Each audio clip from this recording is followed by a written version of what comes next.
જય શ્રી કૃષ્ણ મિત્રો. ચલો આજે આપણે જોઈશું ઇનડિફાઇનાઇટ ટેન્સ. હવે ઇનડિફાઇનાઇટનો મતલબ શું થાય? અનિશ્ચિત, કે જે નિશ્ચિત ન હોય, જે ચોક્કસ ન હોય. બરાબર, ચોક્કસ ન હોય એને ઇનડિફાઇનાઇટ ટેન્સ કહેવાય. અને આપણે બીજી ટર્મ યુઝ કરીએ તો સિમ્પલ ટેન્સીસ. તો સિમ્પલ ટેન્સીસ કયા છે અને એને આપણે ટાઈમ અને વર્કના એકોર્ડન્સ કેવી રીતે બાયફર્કેશન કરવાના છીએ એ આજે આપણે આ વિડીયોમાં જોવાના છીએ. તો સિમ્પલ ટેન્સીસ જ્યાંથી યાની કે ઇનડિફાઇનાઇટ ટેન્સીસ 3 ટાઈપ્સના છે અને આપણને ખબર છે ટાઈમ કેટલા છે? 3. Past, present, future. તો ઇનડિફાઇનાઇટ ટેન્સ કેટલા થયા? 3. ઇનડિફાઇનાઇટ પાસ્ટ યાની કે simple past, simple present and simple future. Ready? તો આપણે આ ટાઈમના એકોર્ડન્સ આપણે બાયફર્કેશન કર્યું. હવે વર્કના એકોર્ડન્સ આપણે બાયફર્કેશન કરી. વર્ક યાની શું? એક્શન. એક્શન મતલબ વર્બ. બરાબર? વર્બ શું બતાવે છે? ક્રિયા બતાવે છે, કામ બતાવે છે. બરાબર? તો પાસ્ટમાં મેં કામ કર્યું હતું, પ્રેઝન્ટમાં હું કામ કરું છું અને ભવિષ્યમાં હું કામ કરીશ. ખ્યાલ આવ્યો? એટલે કામના બેઝ ઉપર પણ આ બાયફર્કેશન થતું હોય છે. તો વર્કને આપણે 2 પાર્ટમાં ડિવાઈડ કર્યું. એમાં એક હેલ્પિંગ વર્બ આવશે અને એક વર્બ આવશે.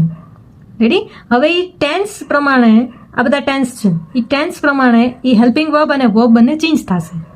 તો સિમ્પલ પાસ્ટ ટેન્સમાં હેલ્પિંગ વર્બ શું આવશે? ડીડ. રેડી? અને વર્બની કઈ ફોર્મ આવશે? V2 form. આખા ઇંગ્લિશ ગ્રામરમાં V2 ફોર્મ ફક્ત અને ફક્ત સિમ્પલ પાસ્ટ ટેન્સ માટે જ રાખ્યું છે.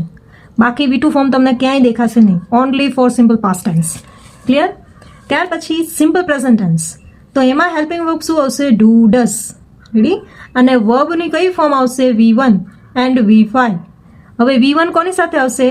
જે આપણે પ્રોનાઉન છે આઈ, વી, યુ અને દે, આ લોકોની સાથે V1 આવશે. અને V5 કોની સાથે આવશે? He, she, it. આની સાથે V5 આવશે. કોનું? વર્બનું V1 ઓર V5 ફોર્મ. કેમાં? સિમ્પલ પ્રેઝન્ટ ટેન્સમાં. રેડી? એવી જ રીતે સિમ્પલ ફ્યુચર ટેન્સ. એમાં હેલ્પિંગ વર્બ નહીં, પણ એને શું કહેવાશે? ઇટ્સ કોલ્ડ હેલ્પિંગ વર્બ, પણ એને આપણે મોડેલ વર્બ પણ કહી શકીએ. Model verb. રેડી? તો કયા આવશે? વિલ અને શેલ.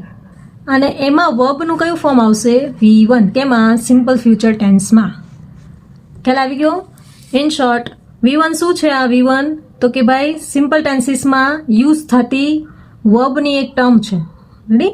સિમ્પલ ટેન્સીસમાં વર્બની કઈ ફોર્મ આવશે? V1 ફોર્મ આવશે. અને V2 ફોર્મ ફક્ત ને ફક્ત કેમાં આવશે? Only in a simple past tense.